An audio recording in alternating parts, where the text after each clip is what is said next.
Good morning, everyone. Today is Wednesday, May 31st, 2017, and this is your fun fact of the day. Today we are going to talk about the concept of having a locked heart.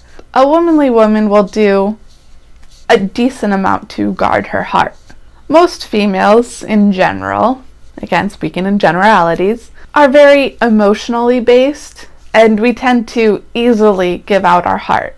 I'm sure you've seen it happen many times. A girl gets a new boyfriend, and within a week she's like, I love him, he's the one. And the guy's like, we've been dating for 2 weeks. But the woman is like so in love, and she's just overflowing with emotion. Now there are good things about that. You don't want to be standoffish and like, I hate everyone. But sometimes we can give it away too easily and too quickly and profess our love way too soon, and we're not watching our heart. And this becomes a bad thing when the guy is like, yeah, we're done. For whatever reason, you break up, and then she is devastated. Like, I thought we were in love.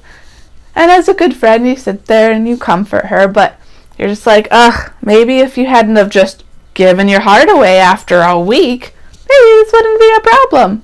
But you never say these things because we try to be good friends. And then a week later, she has a new boyfriend and she's so in love with that one. And you're just like, here we go again. This is the type of stuff a womanly woman won't do. I've seen that happen. It's really frustrating. It's hard to be a part of that. When you're a woman who guards your heart, looking at people who don't guard their heart, it's like, just have a little restraint, guard your heart just a little bit, and maybe you won't have such a devastating heartbreak. But most people need to make mistakes to learn. That's the way of human, really. Not just in this, but in many other things. Now, there are good things about being loving and friendly, obviously. You don't want to be a stiff, I'm guarding my heart, you don't come near me, stay 20 feet away from me. That's not what guarding your heart means. Guarding your heart does not mean you can't be friendly or even loving or even have affection for someone. What it means to have a guarded heart, the part of your heart that needs to be more guarded is the romantic part.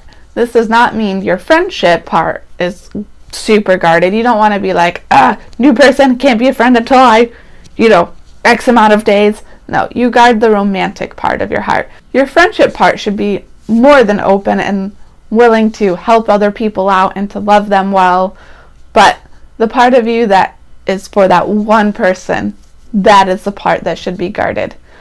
I would argue until marriage or engagement at the very least, but I'm old school, so that might not apply to everyone, but in general, don't give away your heart after not much time to a certain someone. That part of that romantic part, the deeply connected part, should not be open to everyone and anyone, or multiple different people at different times. You should try and guard your heart and save that absolute heartbreak for someone who's worth breaking your heart for. Again, you guard your heart.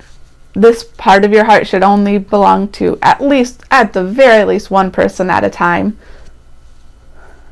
You shouldn't be in a committed relationship and giving your heart to someone else. So guard your heart. Keep a watch on your connection and how much you need another person. Sometimes it's just not healthy to be so connected to someone that you're not married to, especially. It's not good to be like, I'm so dependent on a person. Be your own person. Guard your heart. Love people well, but don't love a person too deeply too quickly. In other news, it is National Save Your Hearing Day. One way to do that is to not go to concerts where they're all the time. Way to save your hearing is to not listen to music so loud in your ears. I should not have to hear you in your own earbuds. I should not, as a person outside of your earbuds, be able to hear word for word the music you are hearing.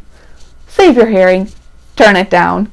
Keep your music to yourself. That's what the earbuds are for. It is also National Speak in Sentences Day, something that I'm sure a ton of young kids nowadays don't do very often. I've spoken to a couple younger kids, and I think I'm finally to that age where I can be like, You youngsters, back in my day, we spoke in sentences. Even though that's not quite true. Back in my day, we were also young and foolish and spoke weird words and would not say full sentences. But today, speak in full sentences.